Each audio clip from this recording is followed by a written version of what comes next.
Assalamualaikum warahmatullahi taala wabarakatuh.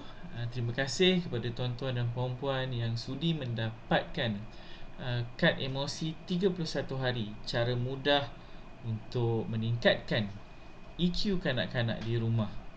Okey, sebenarnya tuan-tuan dan puan-puan sekalian, saya hasilkan kad emosi ini sewaktu fasa PKP hari itu, uh, bersama dengan anak didik saya. Jadi saya guna dekat dalam bilik darjah. Pada waktu-waktu senggang, saya menggunakan kad emosi ini bersama-sama dengan mereka. Sebenarnya lebih kepada penerokaan dan bagaimana kita dapat membantu mereka untuk berhadapan dengan perkara-perkara baru, cabaran-cabaran baru dalam kehidupan mereka. Okey, banyak perbahasan di luar sana yang berkisar tentang yang mana lebih penting, kepintaran IQ ataupun kepintaran EQ. Tetapi banyak juga kajian yang menyebut tentang bagaimana IQ dan EQ ini perlu digabung jalinkan bersama, seimbang untuk kanak-kanak, bagi memastikan mereka membesar sebagai seorang dewasa yang mampu menyelesaikan masalah, mampu mengurus emosi dan sentiasa bermotivasi untuk mencapai apa yang mereka kehendaki. Baik, sebenarnya kad emosi ini digunakan oleh ibu bapa dan juga para guru sebagai tools ataupun alat bantu untuk kita memberi pengetahuan kepada kanak-kanak tentang emosi mereka. Dalam masa yang sama, ia juga digunakan untuk membolehkan kanak-kanak membuat refleksi terhadap apa yang mereka lalui sepanjang kehidupan mereka, terutama pada hari tersebut. Kerana apa? Kerana refleksi ini merupakan satu perkara yang sangat-sangat penting untuk kanak-kanak belajar kemahiran baru. Tanpa refleksi, sebenarnya mereka tidak akan dapat menguasai kemahiran-kemahiran baru dalam kehidupan mereka.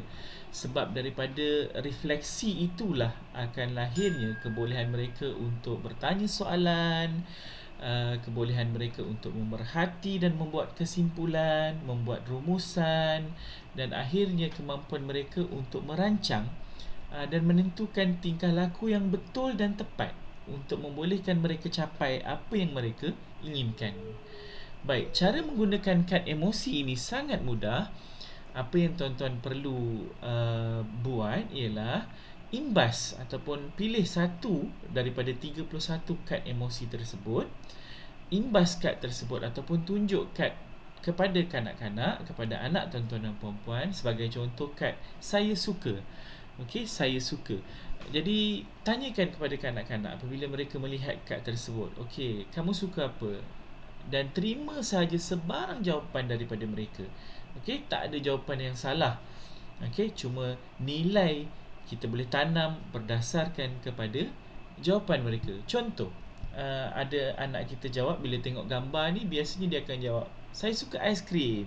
Okey, so kita cakap, oh kamu suka aiskrim, bagus. Aiskrim apa yang kamu suka? Kemudian kita boleh tanya, bagus tak kalau kita makan aiskrim hari-hari? So kita terima jawapan mereka kan, dan kita tanam betul. Okey, jangan aiskrim tak boleh makan hari-hari sebab nanti dia manis dan dia akan berikan kesan yang tak baik pada otak dan juga pada kesihatan kita. Okey, itu contoh. Okey, apa kamu rasa bila kamu makan aiskrim? Itu juga adalah antara soalan yang kita boleh tanyakan. Okey, apa lagi yang kamu suka? Okey, jadi kanak-kanak akan berfikir, dia akan reflect sendiri dia, apa lagi yang aku suka. So mungkin dia akan cakap jalan-jalan. Okey. So boleh lagi tanya, kita pun boleh tanya lagi soalan. Okey, pergi mana? Apa yang bestnya bila dapat jalan-jalan? So dialog itu akan berkembang dan secara tak langsung dia akan bantu kanak-kanak untuk buat refleksi pada diri dia, fikir balik apa yang dia dah buat dan dekat mana dia boleh baiki. So selepas itu, tampal kad refleksi ni, saya galakkan tuan-tuan dan puan-puan print kad refleksi ni. Saya buat saiz A5, maksudnya A4 tu bahagi 2. Dalam sekeping kertas A4 boleh dapat 2 kad emosi ni. Okey, saya cadangkan pada tuan-tuan dan puan-puan print, dan juga selepas imbas kad refleksi, kad emosi ni, boleh tampal kad emosi ni dekat kawasan yang dia selalu tengok. Kalau dia selalu buka peti ais, tampal dekat peti ais. Kalau dia selalu masuk duduk dalam bilik dia, tampal dekat pintu bilik dia, ataupun tampal pada cermin muka. Kalau ada almari muka, almari makeup tu, tampal dekat cermin kan, untuk dia selalu tengok. Sebab bila dia tengok, dia akan ingat.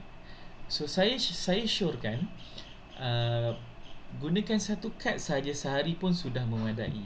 Sebab itu saya buat dia 31 kad, supaya dalam sebulan tiap-tiap hari ada kad yang dia boleh tengok. Dan tuan-tuan dan puan-puan boleh ulang balik kad tu dalam bulan yang berikutnya. Sebab pasti tuan-tuan dan puan-puan akan sentiasa dapat jawapan yang berbeza daripada anak tuan-tuan dan puan-puan. Tak perlu buat lama-lama. Maksimal 5 minit sehari pun sudah memadai sebenarnya. Satu kad cakap 2-3 minit pun dah cukup sebenarnya. Tak perlu sampai 1 jam, 2 jam. Sebab kanak-kanak ni pun kita faham kan, fokus dia pun pendek. Jadi dengan menggunakan 3 hingga 5 minit sehari pun sudah memadai untuk kanak-kanak. Okey. Dan tak semestinya mengikut aturan yang saya susun dekat dalam uh, kad emosi tersebut. Tuan-tuan boleh suruh ataupun minta anak-anak pilih, hari ni nak tengok kad emosi mana, kita nak bincang kad emosi mana. Boleh bagi dia orang pilih nak yang mana. Kalau dia orang kata dia orang nak pilih okey, gambar love, budak-budak perempuan suka yang ni. Biasa bila saya letak kat kelas tu, kalau yang dapat gambar ni menjerit-jerit dah. Sebab dia dah bayang dah apa yang dia sayang kan. Dekat situlah kita boleh tanam nilai. Okey, contohnya kalau budak ni cakap okey, kamu sayang siapa? Dia cakap BTS. Dia kata kalau budak-budak perempuan ni BTS lah, apa yang grup Korea tu kan. Adalah okey. Kat situlah kita boleh tanam nilai. Kita tanya apa yang BTS buat untuk kamu sampai kamu sayang dia. Okey, apa yang ibu bapa kamu pula buat untuk kamu? Okey, itu apa yang Nabi kamu buat untuk kamu. Okey, dan apa yang Allah dah bagi pada kamu. Okey, so sampai dia datang celik akal. Itu kalau budak-budak yang sekolah rendah lah. Okey, kalau yang sekolah menengah, sekolah bawah, belum sekolah lagi tu, simple dialog saja, tak perlu pergi detail lah. Okey, kalau yang dah sekolah rendah tu, kita boleh tanya lagi macam-macam soalan berkaitan dengan jawapan yang mereka bagi. Bukan pada apa yang kita nak tu sangat, tapi pada jawapan yang diorang bagi tu kita boleh tanya lagi, teroka lagi. Okey, itu adalah antara penggunaan mudah kad emosi ni. Okey, dan jangan terkejut tuan-tuan dan puan-puan, sampai bila kita dah, untuk budak-budak sekolah rendah ni, kadang-kadang bila kita dah 3-4 kali buat dengan dia, akhirnya dia sesama dia pun boleh buat sendiri benda tu. Dia agih-agihkan kad kan, macam kita dulu kan, kita main daun teruk dulu kan, main kad-kad gambar tu. So diorang bagi-bagi, ni kau punya, ni aku punya, ni kau punya, dalam keadaan tertutup. Kemudian bila dia buka, okey, dia bagi tahu jawapan dia kat kawan dia. So contohnya dia buka tu, dia dapat kad saya gembira bila. So dia kena bagi tahulah rahsia dia. Saya gembira bila mak ayah saya bawa jalan-jalan. Okey. Lepas tu yang lain, seorang lagi buka, uh, bila saya gembira saya akan apa. Okey, bila saya gembira saya akan melompat-lompat misalnya.